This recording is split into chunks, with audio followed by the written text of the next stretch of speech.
breathtaking. What kind of teenager gets plastic surgery? Well, you'd be surprised. These days, with everyone wanting to fit in or look like the next Kardashian, plastic surgery is more common than ever, even in someone as young as me.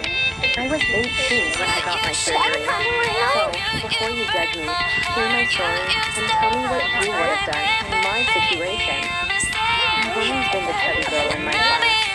Growing up, I was bullied so much for my weight that it became the thing I thought about the most. I tried absolutely everything I could. I went on diet after diet growing up, and nothing seemed to help me. I tried absolutely everything I could. I spent all my allowance on these detox diet sheets I found on Instagram too, and nothing seemed to work. Eventually, my mom took me to the doctor, and I found out that I had a medical problem. The doctor called it an underactive thyroid, but basically, it just meant my hormones were unbalanced, and my metabolism was too The doctor gave me some medicine, and said things should get better after that. Hello everyone, my name is Chris.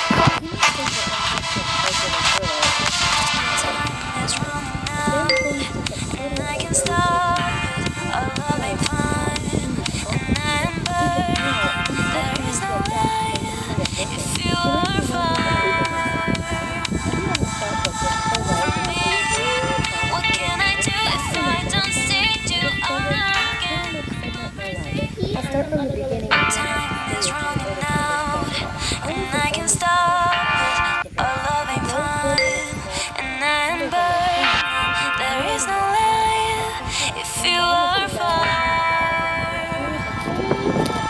from me, what can I do if I don't see you again? I'm not crazy, I am just as scared, so baby please don't get close to this, yeah.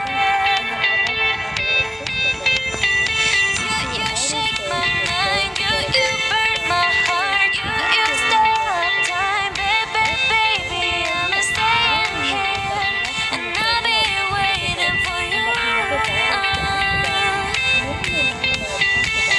You shake my mind, you burn my heart, you stop the time, baby, I'm staying here, and I'll be waiting. Watching TV with my parents when an ad came on for a new app. Hey, that looks really cool. I should download it. I grabbed my phone and searched for the app. Hey, I found it. I clicked on it and waited for it to download. It says here that I can detect anyone's DNA through facial recognition. In a matter of seconds, you can find out if you are related to someone. Well, that does sound like fun. Imagine you could be standing next to someone in the supermarket and find out they're your long-lost cousin or something. My phone pinged to let me know if I finished downloading. Let's test it out. I pointed my phone at my face and then pointed it at my mouth. Now I just have to pick for the results. Come on, Dad, it's your turn now. I pointed the phone at my dad's face and then at mine. Then I clicked to see the results. When I read what it said on the screen, my face fell and fell. But before I go on, make sure you like and subscribe and hit that notification bell so you won't end up tearing your own family apart.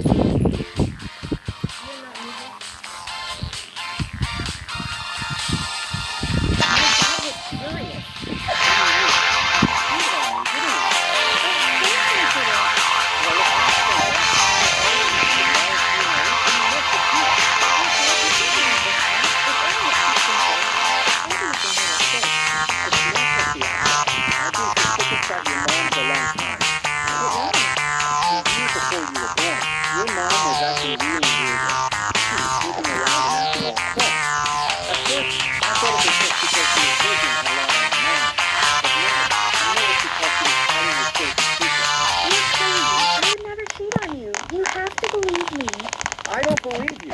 I can't believe you have lied to me for so long. I'm not lying.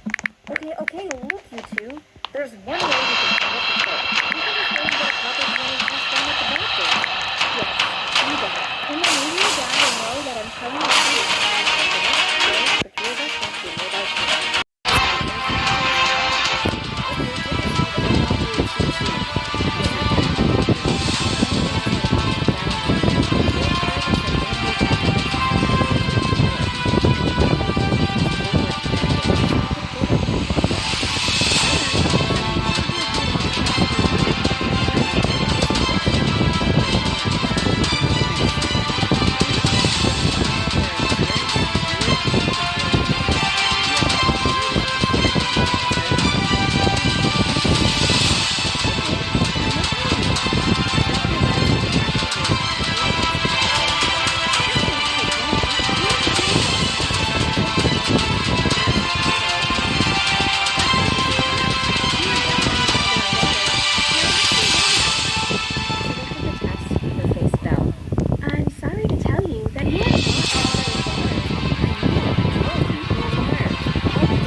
I noticed something weird. The doctor was peering out from behind a wall, and she looked, well, she looked...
Everything that had happened.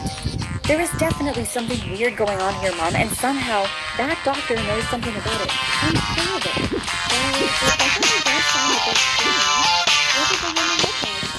I tried to describe her to my mom, but it was all a bit vague. Wait a minute, I remember seeing a CCTV camera on the side of the building. Maybe we can get an image of her from it. That's a great idea. Let's go now and find out. My mom and I went to the blue carpet.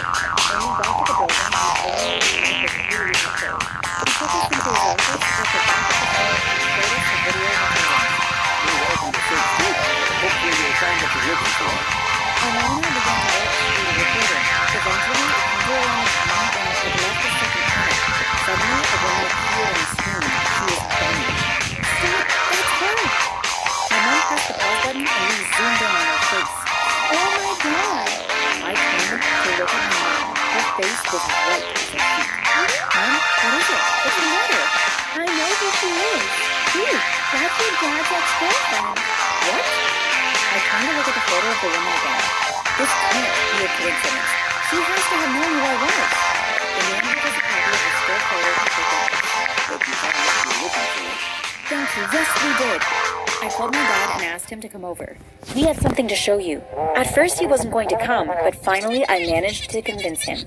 As soon as he saw the photo, he started shaking his head. Oh my God, you're right. That's Bella. She must have faked the DNA tests, Dad. I always knew she was mad at me for dumping her. And she was jealous when your mom and I started dating. But that was so long ago. I never thought she'd do something like this. My mom turned to my dad. I want to get another test done, but this time, we will go to a hospital to be on the safe side. When the doctor came out to take the test, I was very happy to see that he was male. Unless Bella had a very, very convincing disguise, this doctor was not my dad's ex-girlfriend. I was so nervous as we waited for the results, but I had no need to be. There is no doubt about it. You are definitely this young lady's father. Are you sure?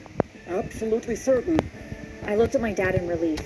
He had the biggest beam on his face, but my mom was definitely the happiest one of us because she heard the results. My dad put his arm around her. I'm sorry, darling. I should have known you were telling the truth. Can you forgive me? Of course I forgive you. I love you. Everything was going to be okay. I woke up and looked around me. I had no idea where I was. Actually, I had no idea who I was. I felt panic rising up inside of me and wanted to scream, but I managed to suppress it. The door opened and a man wearing a white coat came into the room. "Hello, Darren. How are you feeling?" I looked around me. There was no one else in the room, so he was obviously talking to me. Is that who I am? Am I Darren? Yes, you are. Can you remember anything at all? I shook my head. No, I don't. Where am I? You're in the hospital. You had a fall and banged your head. But before I go on, make sure you like and subscribe and hit that notification bell to make sure you don't miss out on any more crazy stories. The doctor explained to me that I was suffering from amnesia because of the fall. It doesn't usually last forever. It might take you a few days or up to a few months to get your memory back. You just rest now. I'll get one of the nurses to bring you something to eat. I lay back in the bed. I tried to recall who I was, but it was no use. I couldn't remember anything. The door opened and a nurse came in. When she walked in, I noticed an old man staring through the open door at me. I wondered who he was. Maybe he was a member of my family. Is that man outside waiting to visit me? I asked the nurse. Oh, no, he isn't here for you, she said. Has anyone been to see me? I'm sorry, I haven't had anyone here asking about you. Maybe I didn't have any family, I thought. The nurse put down a tray of food in front of me and left the room. I looked at the food on the plate. I had no idea if I liked any of it or not. So I just tucked in. It didn't taste too bad, but that might have been because I was really hungry. I just finished my meal when the door opened again. I was expecting it to be the nurse coming to clear my plates, but a man came in. Hello, Darren, he said. You know me? Can you tell me anything about myself? I cannot remember anything. I can tell you everything you need to know. I thought he was going to tell me all about my life, but what he told me was even more shocking. You faked your own death to get a life insurance payout of $1 billion. What? Are you serious? That's insane. You agreed to pay me half the money. How do I know you're telling me the truth? The man pulled out a handwritten piece of paper and showed it to me. It was a contract between someone called Darren and someone called Mark, agreeing to pay $500 million to him. I'm Mark, he said, and this is a legally binding contract. I didn't have any other choice, so I agreed to pay him half of the money. He told me that he was going to take me to a house where I could hide out until it was safe for me to go out into the world again. You can't let anyone know you're alive, he said. If you do, you will lose all the money. It was about a week later when the doctors released me from the hospital. Mark drove me to the house I was going to stay at. It was an ordinary looking house.